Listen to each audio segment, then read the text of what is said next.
And so to introduce John Seed, John Seed is a professor of emeritus here at MSJC.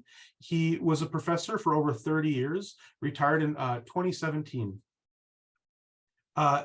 John is a notable art critic, writer, and author, and was the head art critic for the Huffington Post in Southern California for many years. Upon retirement, he's published some very impressive exhibition catalogs and this collection of Disrupted Realism, Paintings for a Distracted World, which was published 2 years ago, is a collection of artists who are interested in figurative painting and how our digital world is changing the way we are engaging with representational painting and realism.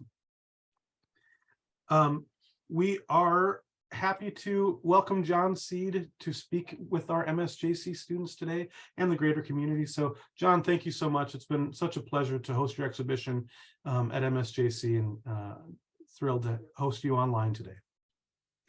John, thank you for having me here. And I wanted to offer one quick correction to your introduction.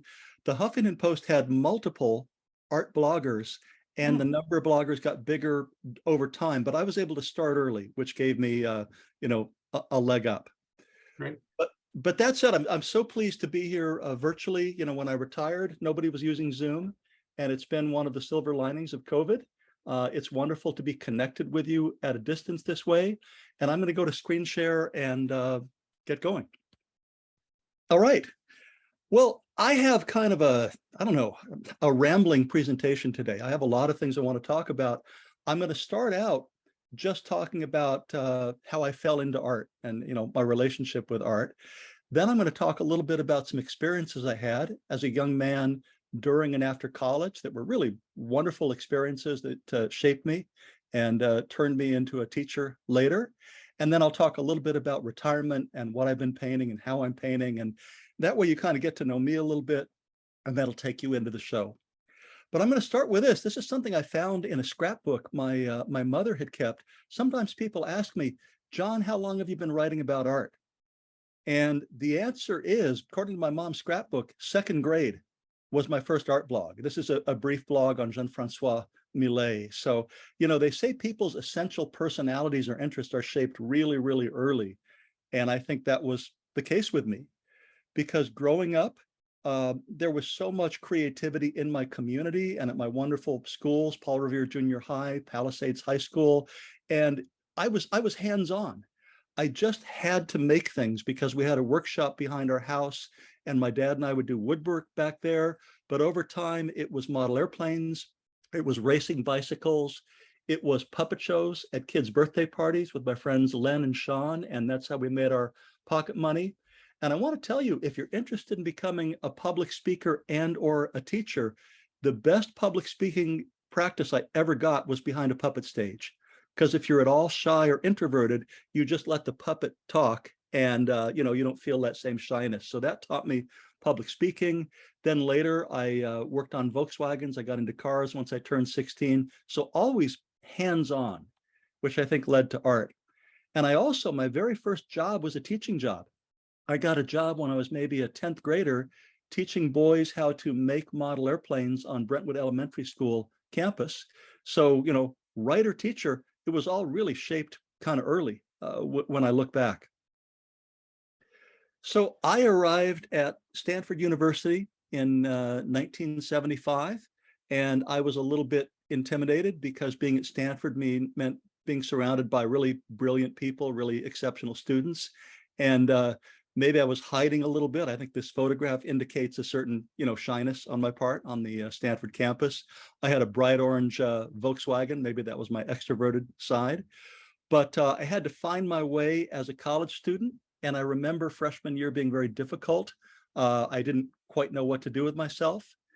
But there were a few activities that really brought me into college. One was being a member of the Stanford band. And I wore a Muppet head, you can see it at one football game, carrying on my earlier interest in puppetry. And there's my freshman dorm room with some of my friends. They came to help me fill my waterbed, but you may notice I was already painting murals on the wall. even before I took a painting class. I just wanted to put something on the wall. And I remember my roommate's mother didn't particularly like it, but I defended myself. And everything changed with this one man. And I want to say something about teaching and why I became a teacher, how I became a teacher. Teachers have been some of the most important people in my life. They're so important. And in Nathan Oliveira, when I took his monotype class, I found a mentor. And I had such a strong affinity to Nathan. When I heard him begin to talk about artwork, I listened to every word he said. I just hung on what he had to say. He did demonstrations in class, and I would get to the front of the room and just watch his hands. I would just stare at his hands. So I wanted to listen to him. I wanted to watch him make art. And in him, I just found a model of something that I could really look up to. And it's rare in life to find people you can look up to. But I looked up to Nathan, and he is the reason that I'm here on Zoom today. He's the reason I'm in the art field, because he modeled so much of what I wanted to become in my ambitions. So he gave me a center. And I went home and told my parents, I've got good news. I'm going to be an art major. It's all settled. They were terrified because they thought, you never want to go into the art field. It's a terrible field to go into. So we had some battles about that. But Nathan let them into his office one day and talked to them. And I never asked my mother what he said, but they came out calmed down, and I went ahead with the art major. To give you an idea what it was like to take a class with Nathan, I don't have a recording of his voice, but I later made a brief video about him that shows his monotype process. And monotype is a way of art making where you make a painting on a metal plate or sometimes a glass plate, and you get to change it over time. You do it in sequence. So you have one painting, you print it on a press under some wet paper, and then you say, well, let me change this, let me change that. And you keep going, and you have a process. And to introduce you to the process that he demonstrated to me as a student that blew my mind, that really changed my life, here is a brief video that I made a couple of years ago about one of Nate's series.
By the way, tomorrow night, I'm driving to Fresno, and I'm going to go to the preview of a Nathan Oliveira exhibition at the Fresno Art Museum. And if anybody's interested in that show, go to FresnoArtMuseum.com, and you have a chance over the next couple of months to get in the car and see some of Nathan's work that have been collected by his children. But here's the takeaway. This is why Nathan Oliveira was so powerful for me, is I think you get into a creative field, you get into the art field, it's very intimidating. And you ask yourself, is my work any good? You know, can I be an artist? And what Nathan showed me is that nothing is ever too good or too bad. That art is something where you just keep making it and you just keep changing your mind and you're never finished and you keep going. And that idea changed my life. I thought, now I can be an artist. So that's why he was so powerful, for many other reasons too. But it was a great period for exhibitions. In the fall of 1977, I saw a show of paintings by David Park in Oakland. That was another eye-opener. He was a Bay Area figurative painter. So I did what students do. I wrote a fan letter. David Park was no longer alive, but I wrote to his wife, who was living in Santa Barbara, and she wrote me back a letter that I still have. And she told me in that letter, if an artist or any human being for that matter can give another individual encouragement, hope, a desire to believe in his own work, then the whole effort is worthwhile. And she also sent me a David Park drawing in a brown envelope here in my P.O. box one day. So all around me, I was finding inspiration and support, you know, as I made this journey towards being an artist. There's a picture of me in the Stanford Painting Lab in 1977 with my life drawings and my bather, you know, on the easel. And again, there's that kind of shyness that's there, you know, in the 70s. But I was into it. They had a place where you could get a key and work all night if you wanted at Stanford. And I'd go in, I'd paint till 2 a.m. I'd forget what my name was. I'd forget where I lived, just be completely immersed in the mess and the muck of painting. Or out in the hills behind Stanford, I go back there, and I remember I painted these cows one day, and the brown one came over and kind of nudged the edge of my palette off the table when I was done. But, you know, it was a great time. I was really discovering how my own mind worked. But then another thing opened up for me, and it opened up through Nathan. Nathan said, there are some art collectors locally who often hire people to give tours of their collection. I want you to meet the Andersons. And he had introduced me to Harry Hunk Anderson on the left, his daughter Putter, and Margaret Moo Anderson on the right. And they said, great, you can be our intern. You can give tours of our collection. You can help us out with odd jobs. And my first job was to hang a group of framed Joseph Albers prints in a straight line, which took days. I did a really bad job hanging the Albers, all these square prints. But being around them, their home was, they were living with an art collection. There's a Sam Francis you can see over the fireplace, Franz Klein, Giacometti. They were living with these high-end works of art. They had a Jackson Pollock painting called Lucifer that was, first it was in Putter's room, and then it was in their dining room. And I would go, and it gave me the feeling of what's it like to live with art. And, you know, if you can see around me, behind me, I'll maybe show you a little bit later, you can see the effect that that had on me, because ever since I've lived surrounded by art, inspired by the Andersons. But they were very, very gracious, down-to-earth people, and I got to know them personally. Hunk had a lot of witty sayings that we call Hunkisms. You know, he taught me a lot of things, but one that I remember, Hunk used to say that passions cannot be denied. And I've kept that one with me too. He had a tremendous passion for art and for collecting. Here they are with a Diebenkorn Ocean Park painting. It used to be in the headquarters of Saga Foods, where the Andersons had their business. And I remember going up to it real close and wanting to pick out the brush hairs and knowing that that was a wrong thing to do. I didn't actually do that, but they had these offices up on Sand Hill Road, the offices of Saga Foods. There were numerous Diebenkorn paintings there, like this view from the porch. And there's a picture of me senior year sitting in front of Saga, you know, after giving my last tour. But walking around this place, it was like their home. There were Ron Davises in the cafeteria. There was a Wayne Debo as you walked in, as you got your free lunch, had fabulous meals there. They had Ellsworth Kelly and Robert Rauschenberg in accounting. I mean, it went on, and there was more exposure to art. And this painting, Girl on a Beach, I used to walk by it when I came in to get my name tag at Saga, and it's, you know, stayed with me forever. So I was getting immersed in art through the Andersons, especially in the work of Diebenkorn. Frank Lobdell, another of my Stanford professors, had been a friend of Diebenkorn's and had a 1948 Diebenkorn in his office. So all this exposure was adding up, all this, you know, being around these paintings, talking about these paintings. And when there was a Diebenkorn retrospective, I decided that I could be an art critic and I could write a review of the Diebenkorn show for the Stanford Daily. And I don't think I'm being self-deprecating. I want to be honest with you. It is a terrible piece of writing. I read it now. I'm so embarrassed. I'm going to get it off the screen pretty quickly so you can't read it. I think I actually said Diebenkorn had a death wish or something like that. It was horrible, but it got published and someone sent it to Diebenkorn, and then he contacted Nathan Oliveira, and they decided, let's send this John Seed guy over to visit. So when I went home to see my parents in 78, I visited Diebenkorn's home on Amalfi Drive, spent a couple of hours and talked about paintings. Here on the wall by my desk, I still have the autograph he gave me in one of his drawing books. And the way the visit went, I was very starstruck. I was very, very shy. And he began to talk about more and more obscure artists. And I kept the conversation up for a while, but he got to an artist I'd never heard of. And I just sort of, my face went blank. And then he very kindly, sent me out the door. And he told me, he said, if you ever like to come back and go to the studio, don't hesitate to give me a call. And talk about a stupid thing, I never called him back. So one bit of advice for students: if you get an invitation like that, don't be shy. But I was like, oh my God, I can't call him back. I can't go to his studio.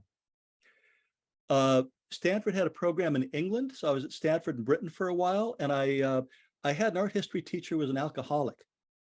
And he would come in, he was an Oxford guy, he'd come in, sometimes he was sober, he'd give a great lecture, sometimes he was drunk.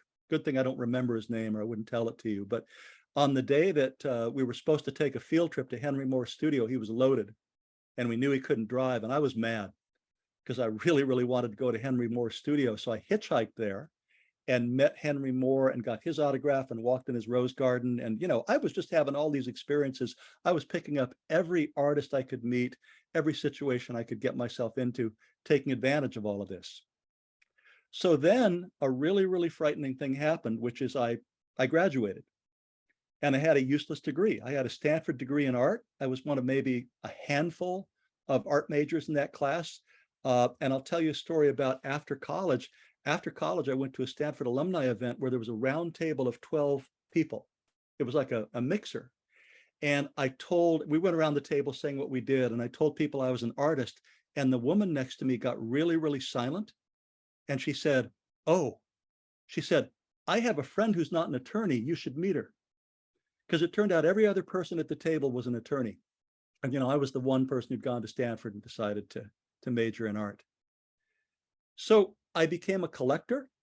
I bought a Philip Guston drawing from a dealer called Paula Anglem in the Bay Area. She let me pay $500 a month and walk out of the gallery with it, which how foolish was that? Because it was $4,500. And that's when gas was 45 cents a gallon. So I was all in. It was from being around the Andersons. I had a painting by Robert De Niro Sr., the father of the actor. I used to hang out with Charles Campbell, was a wonderful Bay Area dealer. And he was the kind of guy, he'd just sit at his desk having a long lunch and bring things out of the back room or bring things out of his dresser. And you can see, fantastic things. It was a low-key situation. So I broke my bank collecting. And I don't think I have anything left from my first collection because over time, when I needed money, I would sell things, but I was collecting along the way. I applied to graduate school after that, and I applied to 5 schools. And the letters started coming in. I got rejected by my 5th choice, rejected by my 4th, rejected by my 3rd, blah, blah, blah. But I got into UC Berkeley, which was my first choice. And 2 veteran painters were there I wanted to study with, Elmer Bischoff and Joan Brown. And this is Joan. By the way, she's deceased, but she's having a retrospective at San Francisco MoMA now. And I have a classic Joan Brown story. Before I enrolled in her class, I made a special arrangement with her. I said, I want to show you my largest painting and I'd like a critique. And she said, great, meet me in the gallery at a certain day at a certain time. And this was a 7 by 9 foot painting called Dead Duck. And I had to take it off the stretcher and roll it up and, schlep it to the canvas and restretch it. It took almost overnight to do it. And she was late, but she showed up and she started looking at this painting and she kind of ripped me a new one. She told me, you don't know what you're doing. This is a big mess. There's no story. I don't know what your narrative is. I don't know why you're so sarcastic. What's your problem? She was really getting into this painting. And I waited and listened and got very, very hurt. And when she was done, I said, well, Joan, I understand what you're saying, but is there anything you like about the painting? And she stopped and she looked at me and she said, you need your ass kicked. And she walked out of the room. And later I took her class. You know, she eased up when I took her class. She had an assignment. You had to do a self-portrait as an animal. And I decided I was a long shot. I was like the last horse in the race. I wasn't going to make it as a painter. The jockey had fallen off. I was out of control. And, you know, I tried to have a sense of humor about her remarks and about all of that. And after leaving Berkeley, boy, talk about timing. I came to LA. I was a failure to launch. I lived downstairs at my parents' house, my sister's old bedroom, started looking for work. And there was a new young dealer on North Almont in Beverly Hills, edge of West Hollywood, named Larry Gagosian. And I read about his gallery in Art Week and went in, and this is the first painting I saw. I saw a 1981 JeanMichel Basquiat painting. I had never heard of Basquiat. I said to myself, I think he's Belgian. That sounds like a Belgian name to me, maybe a French name. I didn't know what it was, but I saw this. And Larry hired me because I had a truck. And he said, $1,000 a month, you're going to be my delivery guy. And I said, great. And I worked at Gagosian Gallery for 6 months. And Larry had this place down in Venice Beach. It's still there. I won't give you the address, but you can see it sometime when you're down there. It was kind of like a palazzo with big metal doors. And I drove down there and knocked on the door, and JeanMichel came to the door naked because he was living downstairs on a mattress with a TV with bunny ears in front of it and paintings all over the floor. And, you know, he wrapped a towel around himself and was very, very nice. And, you know, I told him that Larry had sent me to help, and he gave me errands and so on and so forth. And I kind of became his driver and his errand guy for quite a while. If you know something about Basquiat, you know, he had a very short life. He died in 1988, but he was like a meteor in 1982. He was just really launching this incredible career. He had a kind of genius about him. He had an extraordinary kind of confidence. He knew his own mind, and he got very mad at people sometimes. Lady called the gallery once who was writing about him for a magazine, and she called him a graffiti artist, and he exploded on the phone. He got very, very angry, told her, I am a fucking fine artist, you know, and he told her who he really related to. So he was fiery, he was genius, he was interesting to be around. And another story I like about him, there was an art collector named Marcia Weissman in LA, and she was she's the sister of Norton Simon of the Norton Simon Museum. And she came to his studio one day, and I was not there. So this is a story told by a friend who was there that day, another person who worked for the gallery. And Jean didn't like her, you know, thought she was another rich lady that he didn't have to cope with. And while she was there, he was working on a piece of butcher paper, making this big kind of troglodyte, this big caveman.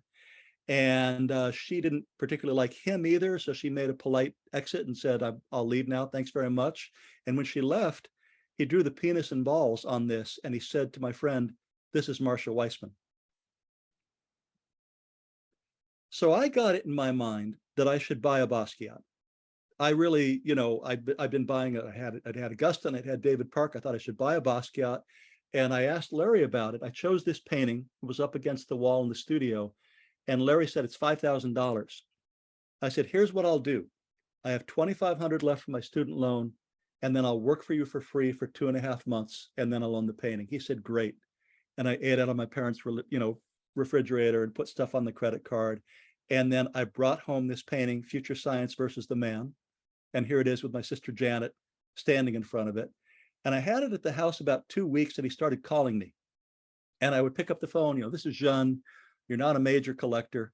You can't have that. It should be in a museum. You're a nobody. You know, you should have this. You shouldn't have this painting. But he made me a deal. He said, I will do your portrait, and Larry will pay you back the $5,000 if you will give back this painting. And it's like the Diebenkorn moment, you know, an idiot, you know, like I said, okay, I'll do that. I'll take that deal. And later, when he moved back to New York, this was the portrait.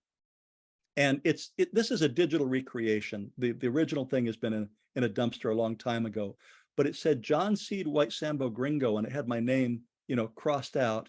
And it was on a broken stretcher bar from Aaron Brothers, and it was thrown in the corner of the studio. So, you know, that's one of my stories. I think one of the things that Jean gave me is he made me a writer. because when you give someone great stories, writing's inevitable in the future. And I used to tell people these things. John, you got to write that one down. That's crazy. So he gave me the gift of writing, and I've watched in awe and shock, seeing what's happened to his career and his prices. But I'm glad I had that moment of meeting a meteor in my life. It was a very, very powerful moment. And if you go to the Broad, if you've been to the Broad collection, the horn players that's there is a canvas I made for him. My dad had a Craftsman Sears saw in the garage, and I made these triptych stretcher bars for John and bolted them together, and painted the black paint on there too. Prepared the canvases, and then he would work at night, alone in the studio. But anyways, enough about Basquiat. Around the same time, so here I'd been around a hot, rising young artist. I wanted to be a hot rising young artist. So I was, talking to dealers, and I didn't do what you're supposed to do, which is you're supposed to send people a slide carousel, and then they reject you with a form Xerox letter that says we're not taking on new artists. I didn't want to do that. So I took the same truck that I'd been delivering Jean's paintings with, and I started driving from gallery to gallery with paintings in the back of my truck. And at New Space Gallery on Melrose Avenue, Joni Gordon said to me, she pulled one out of the back. She said, I kind of like your work. I'll give you a show in 2 years. And to me, at age maybe 25, 2 years sounded like forever. I thought that was like the end of the world. But she said, in 2 years, you can have a show. And anyways, I worked on it. And the painting that you have now in the MSGC gallery is the only painting I have left from that show. That's from my first show at New Space Gallery with Joan Gordon, Wine and Roses. By the way, I'll tell you, I'm so many stories, but that show got a terrible review in the LA Times. The critic said that my paintings were ragged at best. And, lots of I had rough moments along the way, for sure. The last show I worked on at Gagosian Gallery was I assisted on installing a Richard Serra show. And the show was called Bilbao. It was 2 pieces of battleship armor that were 9 inches thick that had to go into the floor of the gallery. And a guy named Ray LaChapelle came out from New York. He was a rigger, and he showed me every finger on both of his hands had been broken from working on New York skyscrapers and installing Richard Serra. And the crane, the first time they tried to put one of these in the gallery, the crane broke through the asphalt in the parking lot.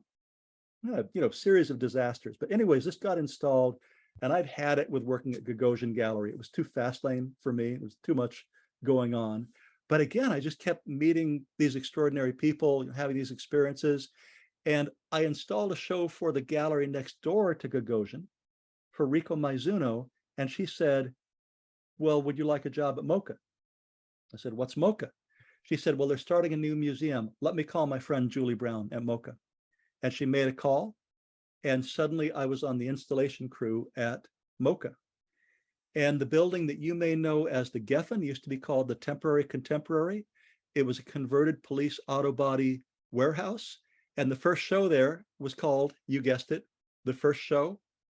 And this whole massive place was filled with 8 European and American collections. And, I was hanging these things on the wall. Again, just another, mind-bending experience. I was getting so much direct time with works of art, so much exposure to works of art that stayed with me the rest of my life. And but there I am. That was an LA Times photo from the first show I was installing Giacometti. John, we've got a couple of great questions in the chat. One I'll answer real quick. Sitlali, MoCA stands for Museum of Contemporary Art, and it's in Los Angeles. And then Bianca asks, John, what kept you motivated during those times? Oh, I've always been a very optimistic, highly motivated person. And with art, I was all in. It was the only career I wanted. And so I had all the motivation I needed.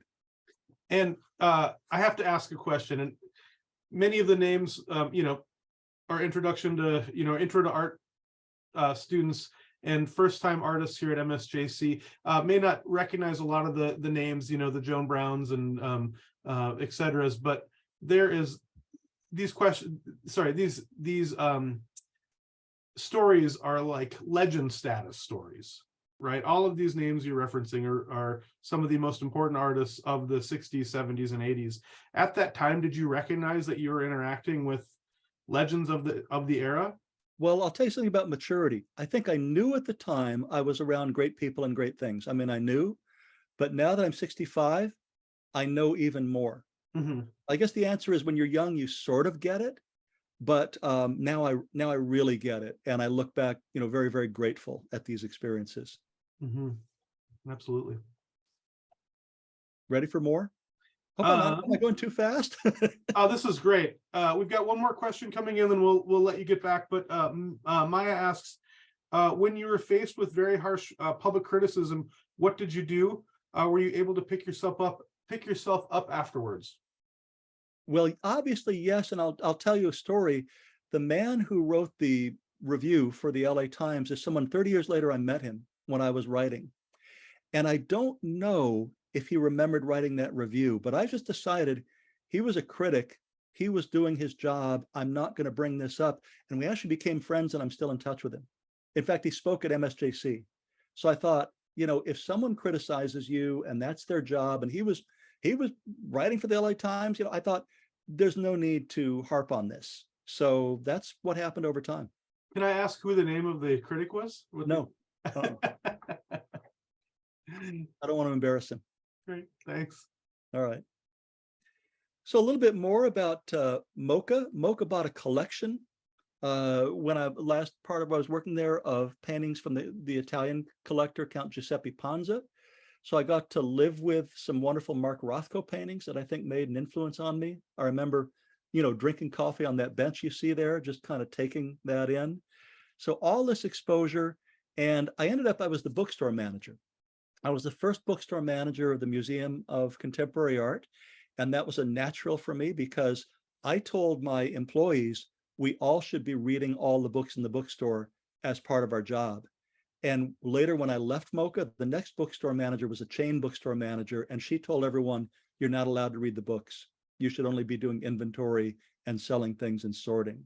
And I heard that later and I felt so bad. I thought that was so wrong. But we had a wonderful bookstore. We were all really, really into art.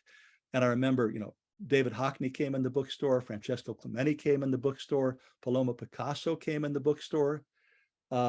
We had a hilarious thing happen when Paloma Picasso came to MoCA because she was accompanied by the director of the Picasso Museum, and his name was Dr. Dominique Bozo, but it was spelled B-O-Z-O.